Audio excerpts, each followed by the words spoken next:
Un petit point sur bilan carbone, scope 1, 2, 3. Donc je suppose que la plupart d'entre vous maîtrisent ce qui concerne les trois scopes. Je rappelle, scope 1, c'est vraiment l'énergie en tant que telle. Scope 1 et 2, c'est prend en compte en plus le carbone qui est issu de la production de l'énergie.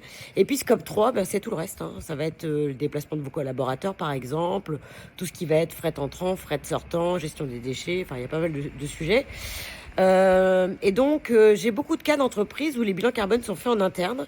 Alors attention, petit tips, je vous recommande quand même fortement, quand vous voulez faire un bilan carbone en interne, d'aller faire la formation IFC, l'Institut de formation carbone niveau 1, qui vous permet d'avoir accès aux outils officiels sur le bilan carbone. Donc ça, c'est déjà un premier élément. Surtout, qu'en fait, souvent quand vous les faites vous-même, vous n'intégrez pas ce qu'on appelle les taux d'incertitude.